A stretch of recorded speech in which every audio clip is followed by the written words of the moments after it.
¿Qué tal? Bienvenidos, muy buenas noches. Estamos en una nueva edición de Chat Político donde vamos a hablar de un tema puntual y está vinculado con la situación de algunos sectores en el sur de la provincia sobre todo, porque no son ajenos a la pandemia, a esta realidad. Vamos a hablar de lo que pasa con el comercio, con la industria, con la ganadería en Alvear.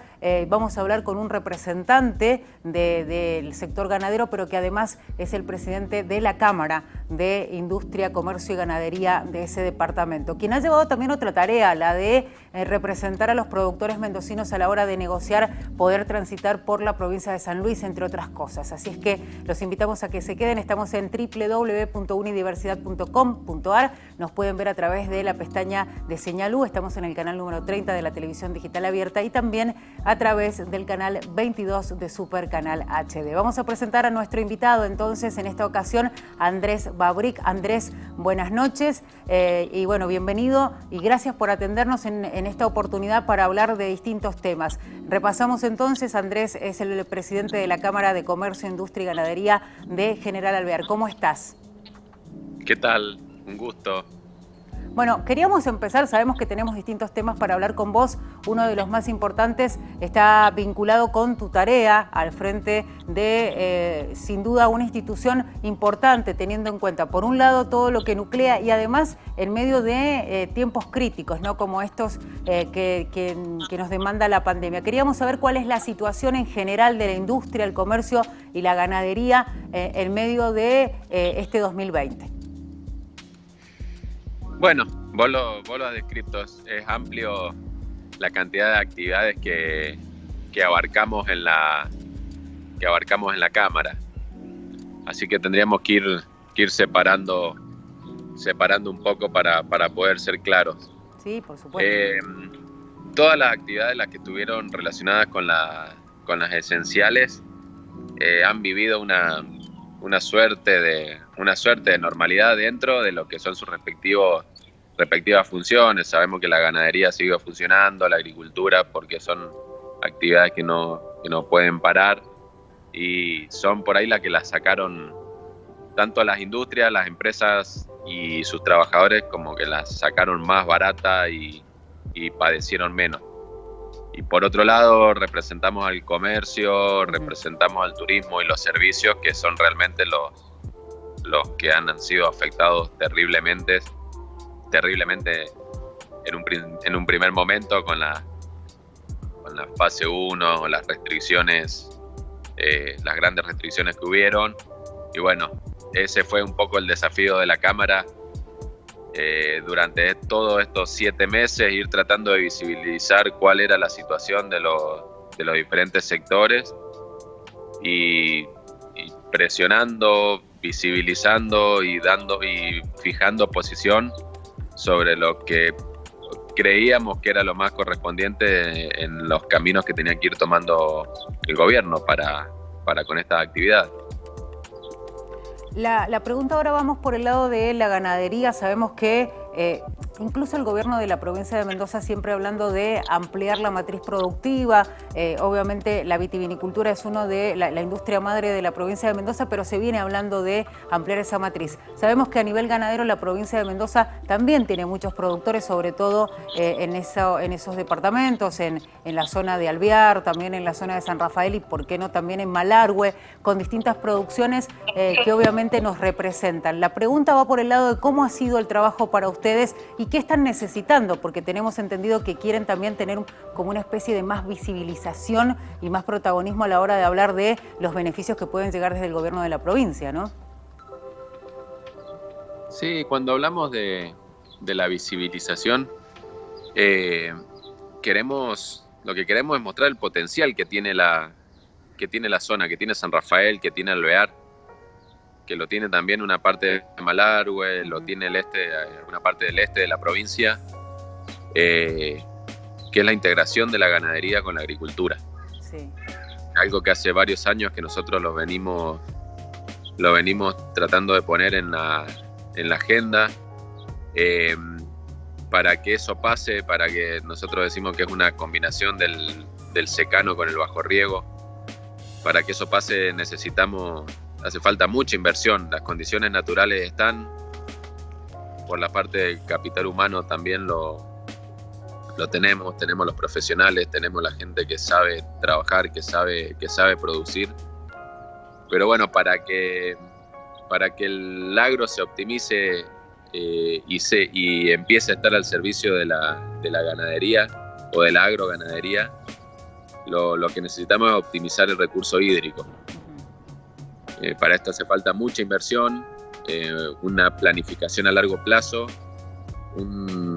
una optimización del recurso hídrico que requiere de tiempo, requiere de mucha inteligencia, de mucha planificación, y que es el cuello de botella que tenemos a la hora de aumentar la producción de forrajes, la producción de cereales, que son las bases para poder ganar más kilos de ganado en la provincia, que es lo que nos está faltando. Nosotros siempre estamos parados arriba de los números, y hoy Mendoza produce entre el 12 y el 14% de la carne que consume en la provincia. Entonces vemos que esa distancia que tenemos con el autoabastecimiento es la que nos asegura de que todo lo que ganemos en esa vía está vendido. Todo lo que se produzca lo vamos a consumir en Mendoza, porque hoy lo estamos importando de otras provincias, y vemos ahí uno de los vectores más fuertes que va a tener Mendoza, y una de las potencialidades más grandes que podemos hablar a la hora de ampliar esta matriz. En ese caso, cuando ustedes hablan de las inquietudes y sobre todo de las necesidades, ¿cuál es la respuesta que por ahí tienen del gobierno provincial? La respuesta está en las intenciones de nosotros. El diálogo es bueno, las intenciones las vemos, pero vemos difícil el contexto macroeconómico, la realidad argentina. Cuando hablar de largo plazo en Argentina hoy es una utopía, hace varios años que es una utopía, no me refiero al 2020, fue el 2019, fue el 2018. Todo esto que estoy hablando yo es mucha plata, es mucha inversión, son todos materiales que hay que comprar, que son muchos importados, que hay que implantarlos en nuestros suelos para estar al servicio del riego. Y con el contexto actual es muy difícil, porque en primer lugar no hay acceso al crédito, el poco acceso que hay es inalcanzable, no alcanza, y inmediatamente con los procesos inflacionarios queda fuera de la cancha para cualquier proyecto que quieras encarar. Y en segundo lugar, la inestabilidad y la volatilidad que tenemos hace que cualquier proyección a 2 o 3 años sea imposible. Entonces veo, estos últimos años he visto buenas intenciones, con muy buen diálogo con el gobierno provincial en este aspecto, pero vemos que las reglas, que la provincia no maneja la macroeconomía, y las reglas que tenemos no nos permiten crear ese microclima que necesitamos para que ya sea el inversor que puede genuinamente utilizar capital disponible, utilizar ahorros para ponerlos a trabajar, no lo hace por la incertidumbre, no lo hace por el miedo, y es entendible. Y si pensamos en que se haga con crédito, que se haga con plazo, esto no está. Y bueno, es una mezcla que hoy es explosiva, y vemos que se va a seguir atrasando este desarrollo que estamos esperando. Sin duda. Bueno, Andrés, siempre se ha cuestionado los gobiernos, no solamente a este, bueno, hay una pandemia de por medio, en el arranque de la gestión pasa esto que ha venido a modificar todo, pero ya se venía hablando de que son varios los gobiernos que repiten modelos que excluyen a las economías regionales. Ustedes vienen padeciendo esa situación que no los deja de alguna manera tampoco, como decías vos, acceder al crédito o acceder a medidas que de alguna manera les permitan crecer o mejorar, por ejemplo, las inversiones en los lugares donde ustedes trabajan, ¿no? Eso es correcto, eso es correcto.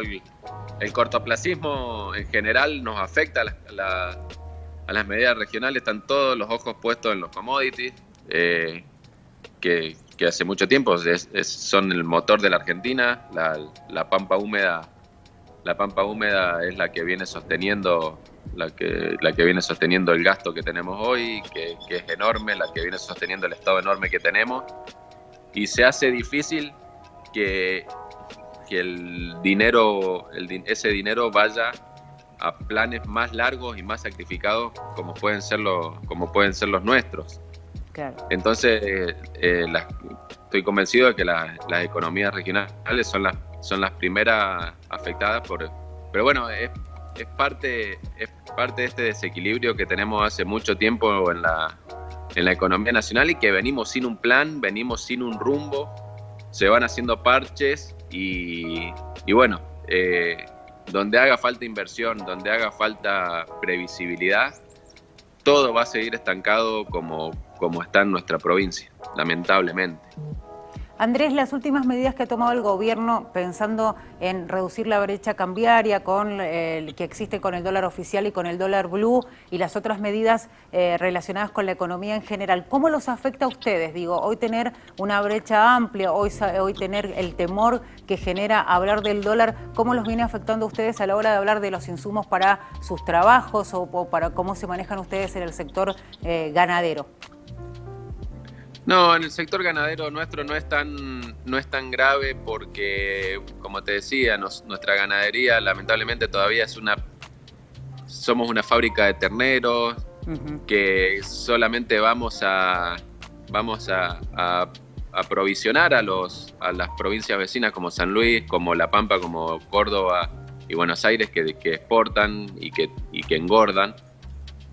Los aprovisionamos de terneros, y entonces nosotros hacemos un producto que es una primera etapa. Después de la cría que hacemos nosotros viene la recría, y después viene el engorde y la terminación. Entonces no afecta tanto en ese aspecto estas brechas. Pero lo que respecta a la producción a la agroindustrial, a la ciruela, a la vitivinicultura, afecta muchísimo, porque todos los insumos se ajustan directamente al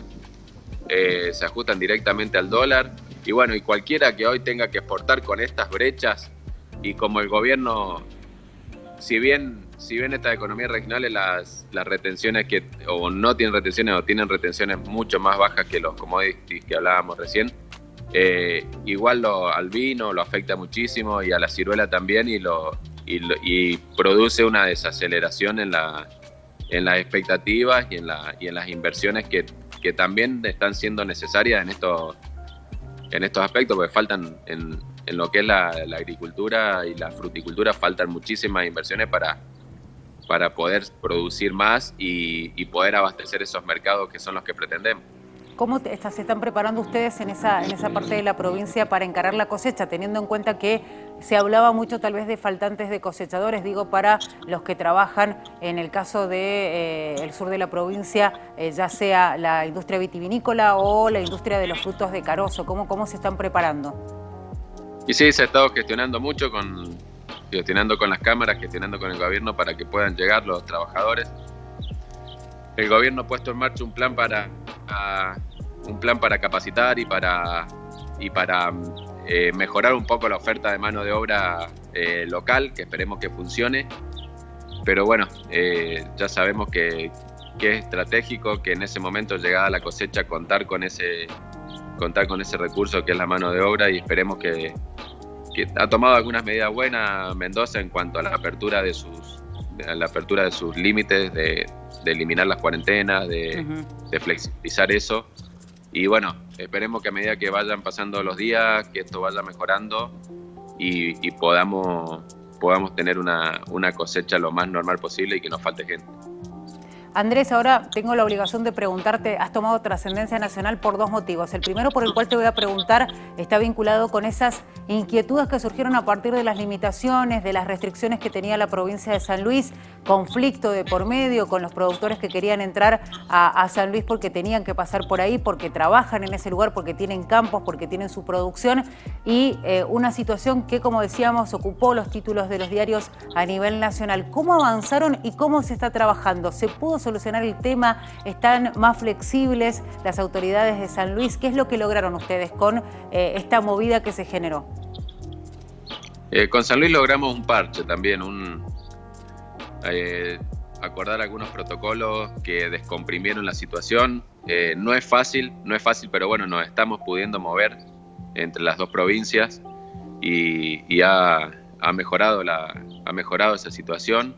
No es tan crítica, es incómoda, pero bueno, tampoco nos podemos despegar totalmente del contexto que se vive. Así que bueno, lo que rescatamos es que nos ha quedado una muy buena relación con el gobierno de San Luis, un muy buen diálogo y hemos seguido avanzando y hemos seguido mejorando estos protocolos, lo cual nos deja un poco más conforme en ese aspecto. Con respecto, por ejemplo, a la situación que se vive con las otras provincias limítrofes, ¿son muy estrictas también a la hora de cruzar? Digo, por ejemplo, si los productores tienen que viajar hacia La Pampa, ¿es difícil también poder ingresar o son más flexibles? No, La Pampa con los productores es un poco más flexible, no estamos teniendo problemas. San Juan está complicado. Uh-huh. Y para el sur, Neuquén, Río Negro, por lo menos los datos que tenemos no está oponiendo tantas restricciones, entonces está todo más fácil. Y bueno, y cuando uno logra cruzar San Luis, Córdoba está como Mendoza, prácticamente tiene una apertura total, y la provincia de Buenos Aires también, salvo algunos pueblos, en algunos partidos que están totalmente cerrados, pero bueno, el tránsito se puede transitar, se puede trabajar. Uh-huh. Hoy las excepciones son San Luis, San Juan y algunas provincias del norte que están con un nivel de locura con esto, insistiendo con estas medidas restrictivas que las estamos viendo cómo fracasamos con esto y ellos insisten, así que pero bueno, es lo que hay y tratamos de seguir adelante con lo que tenemos. Bueno, Andrés, ahora te tengo que preguntar sobre esa carta que trascendió también la provincia de Mendoza, que se replicó en los medios nacionales, en la cual le ofrecías trabajo y tierras a las organizaciones sociales que están representadas por Juan Grabois y que también hoy por hoy están en el centro de la escena por algunas situaciones que se están dando en el país. ¿Cómo tomaste la respuesta de tu carta que llegó finalmente con las organizaciones sociales que tienen presencia también aquí en la provincia de Mendoza? La respuesta no sé cómo tomarla porque parece que no hubieran leído la carta ni siquiera hubieran tratado de interpretarla. Me hubiera encantado que me llamen y poder conversar 5 minutos con ellos. Inmediatamente ellos relacionan al sector agrícola, ganadero, lo relacionan con la oligarquía, con la conquista del desierto y con la colonización española de América. Entonces, ya desde arranque cuesta difícil saber en qué están pensando estos muchachos. Creo que están muy ideologizados, politizados y totalmente ajenos a la realidad. Me extraña que esa gente viva en Mendoza y creo que ni siquiera miran para el costado y ven un poco lo que representa Mendoza en ese aspecto, que fue la bronca que causó que yo haga esa carta, porque sobre todo acá en el sur y en Mendoza, en el norte también, creo que ¿quién no tiene un tío, un padre, un amigo que haya sido contratista rural, que haya podido acceder, haya llegado a Mendoza, accedió a la tierra como contratista, pudo avanzar, pudo educar a sus hijos, pudo también hacerse propietario? Yo veo que yo veo que acá tenemos las limitaciones, ¿no? Que no podemos decir que nuestra economía regional está bien, tenemos un montón de problemas, tenemos el problema hídrico, tenemos otros problemas con los precios, pero decir que hay un problema en acceso a la tierra es una falacia. Lo voy a discutir con el que sea, porque lo considero totalmente falso. Que ellos se amparen en esas usurpaciones, en esos delitos, en esa violencia contra la propiedad privada, me parece totalmente fuera de lugar. Resta muchísimo en la imagen que damos al mundo, que tiene que ser contraria a eso. Nosotros lo que tenemos que mostrar es seguridad jurídica, lo que necesitamos es inversión. Y bueno, me ofrezco siempre para debatir eso. No voy a hablar por las demás provincias porque no me corresponde, pero lo voy a decir y lo voy a hacer por Mendoza, lo voy a defender. Mendoza es una tierra, es una provincia donde el que ha querido hacerse de tierra, ha querido acceder y le ha puesto su conocimiento, le ha puesto su voluntad, ha trabajado y se ha sacrificado, lo ha hecho. Y siempre basado en la idea de compartir con el dueño de la tierra, tanto compartir las ganancias y también compartir las pérdidas, porque sabemos muy bien acá en Mendoza que muchos años no cosechamos, muchos años se trabaja todo el año para que en una helada o en una granizada no te quede nada, y siempre el contratista eso lo compartió con el propietario. Entonces eso desmorona totalmente los mitos de estos movimientos, que desde un resentimiento que es inexplicable y desde que se amparan en estas cuestiones históricas, atrasan más de lo que suman. Igual hay que tener en cuenta que por ahí son dos modelos distintos, el que pregonan ellos y el que puede estar instalado mayormente en la economía argentina. Digo, también ellos basan, sin justificar, digo, cómo se puede actuar. Hay una realidad en Argentina que es que hay mucha gente que no tiene un acceso básico a una vivienda y que se le hace complicado, no estamos hablando de la tierra, y que por ahí también hay muchos movimientos sociales que gestionan el trabajo de otra manera, otro modelo, para que en definitiva se pueda acceder a tener una vida mejor, una mejor calidad de vida. Pero bueno, son modelos distintos y en el medio está por ahí esta situación que se da y la confusión que puede generar si se accede a la tierra de una manera que en definitiva es ilegal, porque la justicia en ese caso es la que debe determinar qué es lo que está bien y lo que está mal, ¿no? Seguramente, nosotros no podemos hablar por la justicia. En el caso de la ocupación en Entre Ríos, la justicia esta mañana habló y le dio la razón a la familia Echeverre. Era una ocupación ilegal, ordenó el desalojo, y eso es lo que yo intento visibilizar. Estos movimientos, si tienen buenas intenciones, con buena voluntad, pagando lo que haya que pagar, sacrificándose, recibiendo la ayuda que tengan que recibir, pueden hacerlo de forma legal. Eso es lo que yo intenté decir. Incluso, por ejemplo, también la ministra María Eugenia Bielsa de Hábitat y Desarrollo Habitacional hablaba, haciendo referencia incluso a lo que había pasado en la toma de Guernica, que decía, bueno, de alguna manera se cumplieron todas las instancias, hubo un tiempo prudencial de espera y en definitiva en esa negociación que se dio, algunos accedieron, otros no, y es por eso que en definitiva se tomaron esas medidas que fueron el desalojo. Digo, siempre es la justicia la que determina qué está bien y qué está mal.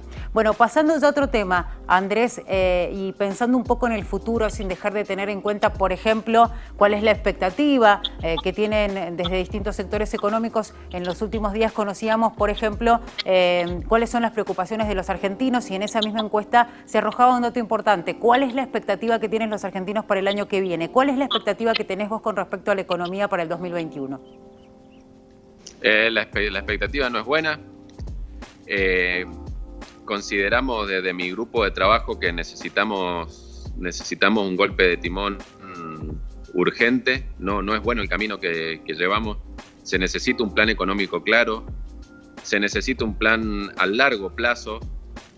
Hay que tomar los riesgos, hay que pagar los costos políticos que haya que pagar, hay que tomar las decisiones, pero necesitamos sincerarnos, necesitamos hablarle a la gente desde la verdad, decirle la situación en la que estamos realmente, la triste realidad hoy en la Argentina es que hoy se está imprimiendo plata todos los meses para pagarle los sueldos, para pagar todo lo que el Estado necesita, y el camino no es ese. Necesitamos un plan, necesitamos un sinceramiento y necesitamos que la Argentina empiece a crecer, que fortalezca una moneda, que se abra al mundo, y todo esto que hablamos previamente se va a dar en la medida que tengamos una economía estable y tengamos previsión. Bueno, Andrés, muchísimas gracias por estos minutos que nos has dado para poder hablar con vos. Queríamos obviamente tocar distintos temas, hablar un poco de la realidad de lo que está pasando ahí en General Alvear y en por supuesto el sur de la provincia en general. Y es bueno tener la voz de los protagonistas, así es que realmente ha sido un gusto poder tener este diálogo con vos. Hablábamos con Andrés Babric, presidente de la Cámara de Comercio, Industria y Agricultura y Ganadería de General Alvear, hablando en representación de lo que está sucediendo en su departamento y también en esa región, haciendo un repaso de lo más importante, de cómo los ha afectado la pandemia y, por supuesto, analizando esta situación que se dio en particular, los productores que debían viajar a San Luis, cómo se ha avanzado en ese tema, con alguna flexibilización de las autoridades de la vecina provincia, también haciendo referencia a esa carta que le mandó a las organizaciones sociales que representa Juan Grabois, la respuesta de esa organización en Mendoza y sobre el final las perspectivas y sobre todo lo que piensan que puede suceder en el año 2021. Todo un repaso importante en la opinión de Andrés Babric. Nosotros nos despedimos, será hasta la próxima. Les agradecemos a ustedes que hayan estado junto a nosotros y recuerden que el programa lo pueden volver a ver a través de nuestra página web www.unidiversidad.com.ar. Se van a la pestaña de Señal U, van a encontrarse con la programación, con Chat Político y podrán volver a ver este programa. Les agradecemos a ustedes. Será hasta la próxima.